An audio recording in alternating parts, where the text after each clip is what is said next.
Female circumcision is a controversial topic that has been widely debated for many years. So, what is it? Can we trace its definite origin? And where are we today in eliminating the practice? So, here are a few things about the practice that I feel like everyone should know. Hi there, welcome to my channel. My name is Julian. A few fun facts about the clitoris. This is the only organ in our body that was made purely for pleasure. It has more than 10,000 nerve fibers that enable pleasurable sensations in a woman. This study was made by Oregon Health and Science University and was presented at the joint scientific meeting of the Sexual Medicine Society of North America and the International Society for Sexual Medicine. So imagine, sex is that important. Okay, so what is female circumcision or female genital mutilation stroke cutting? FGM is a harmful practice that involves the partial or total removal of the external female genitalia for non-medical reasons. Where did this practice originate? I'd like to refer to the Bagana's 2018 paper that traces the origin of FGM. She notes that the ancient Greek scholars recorded in 163 BC about women being circumcised during dowry negotiations. Rosemary Skene further notes that the practice was prevalent before Islam and Christianity. However, I think the reason that the practice is evident in Egypt was because Egyptians were really good at preserving the evidence of circumcised and infibulated mummies. Frank Hoskin writes that FGM was then spread by Arabic traders to areas in North Africa in the form of infibulation, but then clitoridectomy became more acceptable in later years. A quick roundup on the FGM practice during the Pharaonic era. Egyptians believed that their gods had bisexual features, with the clitoris presenting the masculine energy, big clit energy in women, and the prepuce presenting the feminine soul in men. So to them, circumcising a woman to remove the clitoris was a way of detaching her from the masculine soul. And the removal of the male prepuce separated them from the feminine side.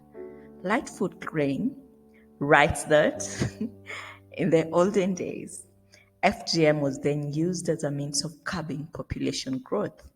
A practice like infibulation of the vaginal orifice made sexual intercourse extremely painful and was thus efficient in preventing premarital sex and ensuring infidelity in women. I added this clip to show the similarities of the clitoris and the penis that the Pharaoh guys were claiming. So the picture on the right is the work of Cripson, and it features an erect clitoris and a flaccid penis. So the penis is circumcised, but it's displaying shrinkage. The glans of the clitoris is developmentally homologous to the glans of the penis. They both have the same amount of nerve endings, but the nerve endings of the clitoris are packed more densely because it's a smaller structure and it tends thus to be more sensitive than the glands of the penis. The labia majora and the scrotum are also biological homologues. While the majora lies flat beneath the clitoris, the scrotum bulges beneath the penis because it has testicles. According to Boyle, slavery further exacerbated the prevalence of female genital mutilation. Servants and concubines who were infibulated fetched a higher price due to the fact that they could not get impregnated and thus lose valuable labor time. Indeed, slave traders drove the demand to have circumcised women by paying a higher price for infibulated slaves among the North African communities. Female genital mutilation, or FGM as it is commonly abbreviated, violates a young girl's privacy, genitalia, and human rights. Female circumcision has been considered as an abuse to children's rights to health, agency, bodily autonomy and integrity, and freedom from violence and discrimination. We say children's rights here because in most communities that practice genital cutting, girls are mutilated when they are still very young.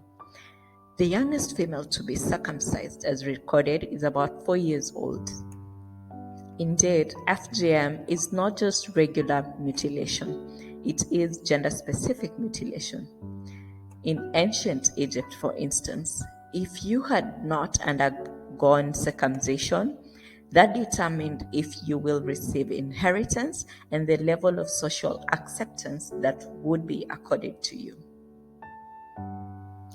Female genital mutilation or cutting is practiced in more than 30 countries spread across Africa, the Middle East, and Asia. The practice has crossed borders as the world is now more integrated to immigrant communities in the United Kingdom, Canada, America, Europe, Australia, New Zealand, Latin America, and more Western countries.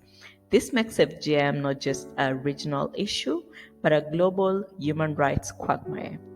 According to WHO, 200 million girls and women have been circumcised as of today. Majority of female circumcision is usually performed on young girls from around 4 years to 14 years, but it has also been performed on infants and adult women. If FGM continues at the recent levels, 68 million additional girls will be cut between 2015 and 2030 in 25 countries where FGM is routinely practiced and more recent data is available.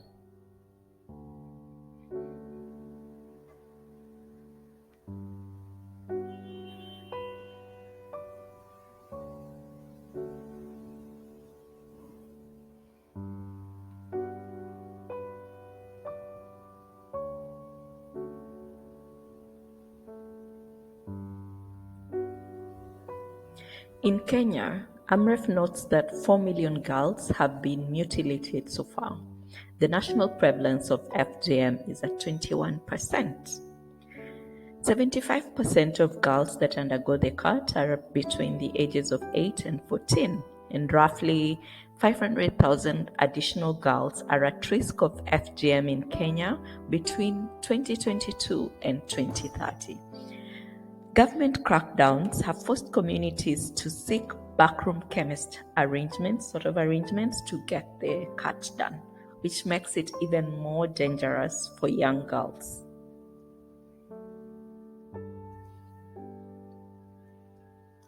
Many proponents of female circumcision argue that they uphold this insidious practice due to its perceived health benefits, propensity for curbing female sexual urges as a coming-of-age ritual, to ensure family honor, to conform to societal expectations, and to increase the dowry paid on a girl because apparently a circumcised girl is seen as being more chaste.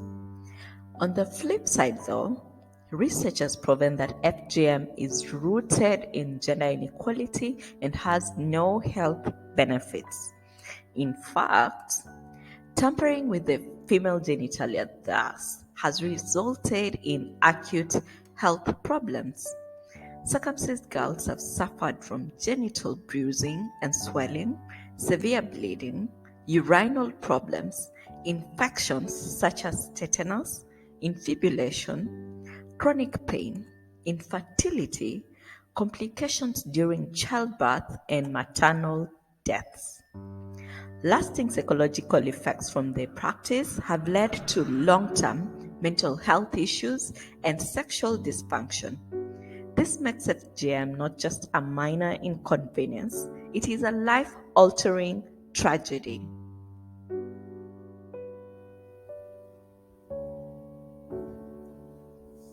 FGM is mostly performed by untrained individuals, such as traditional practitioners, midwives, and some communities may contract medical professionals such as nurses, community healthcare workers, clinical officers, and doctors to carry out the circumcision at home or in a public or private health facility.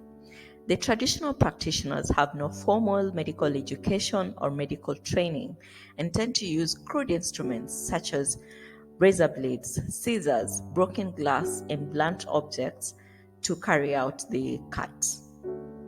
They carry out the practice without anesthesia or proper hygiene. Some healthcare providers may use anesthesia. In fact, according to WHO, some of the communities think that medicalization of FGM makes the practice safe, which is not true. Medicalization only gives the practice a false sense of security. By far and wide, this is not a medical procedure. It is a barbaric act carried out by untrained and unskilled individuals that further marginalizes women who are already in very precarious spaces in the world today. So what exactly happens in a circumcision event? WHO has classified FGM into 4 different types. The 4 types of circumcision range from the partial removal of the clitoris to the total removal of the external genitalia, including stitching or sealing of the vaginal opening. So type 1, clitoridectomy, is the partial or total removal of the clitoral glands. That's the external and visible part of the clitoris, and that is also the most sensitive part of the female genitalia. It may include with the removal of the prepuce or the clitoral wood. Type 2, which is excision, is the partial or total removal of the clitoral glands and the labia minora, that's the inner folds of the vulva, with or without the removal of the labia majora, the outer folds of skin of the vulva.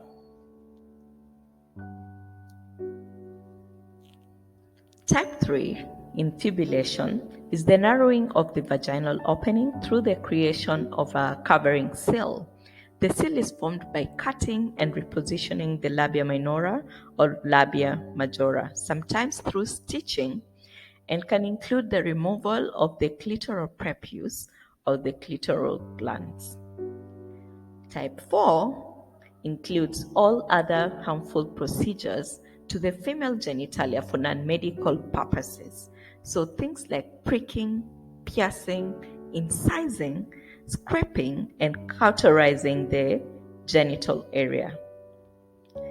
These are not just variations on a theme. Each one is a distinct form of torture, mutilation, and gender-based violence against women and girls. A mix of social-cultural factors explain why FGM is still rooted in the society today. Female circumcision is justified on cultural or religious grounds. Most girls may choose to undergo the cut as a means of conforming to societal norms and conventions. This arises from the social pressure to conform to what others do and have been doing, as well as the need to be accepted socially and the fear of being rejected by the community. These are strong motivations to perpetuate the practice. However, no belief system can justify the mutilation and torture of women and girls. We cannot let cultural relativism be an excuse for inaction. We need to challenge these norms and demand that the rights of women and girls are respected and protected.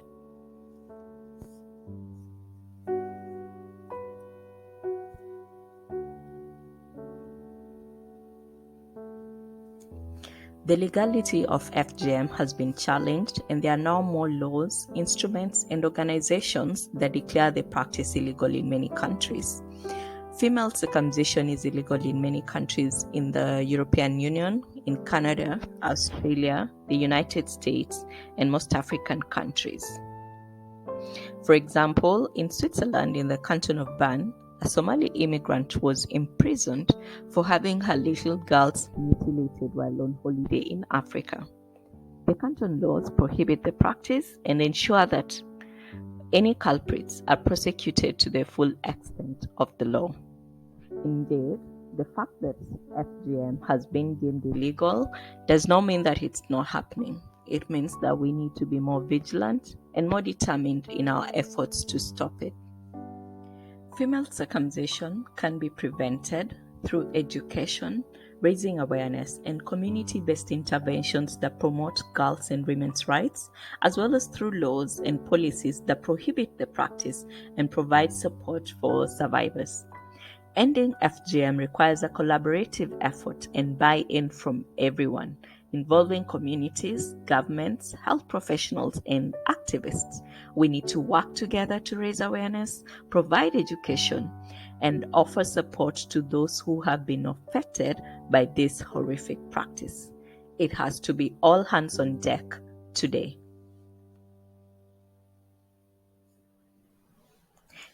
This is a heavy episode even for me, so I will not just scare you guys and leave without offering a means of reprieve. FGM is an atrocious act and a gross violation of a child's body, privacy, autonomy, and lifelong well-being.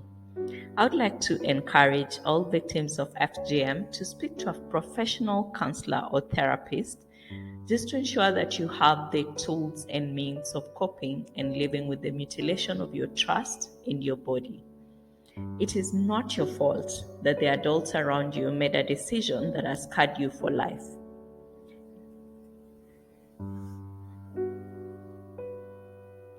Some of the online discourse on FGM has been quite unkind.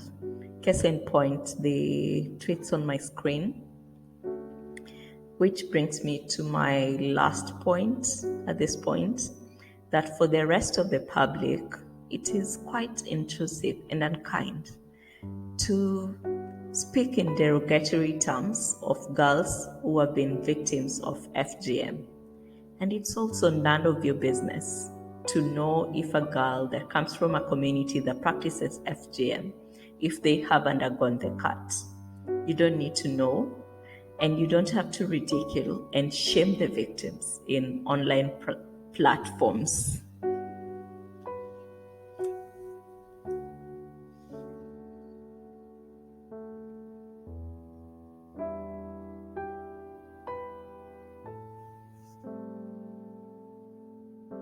That's all I had for you guys today. Facts about female genital mutilation, its origin, and the practice today that everyone should know about. Thank you so much for watching until the end. Don't forget to subscribe to my channel for more informative videos. Like and share this video with at least one person, just one other person. Ciao!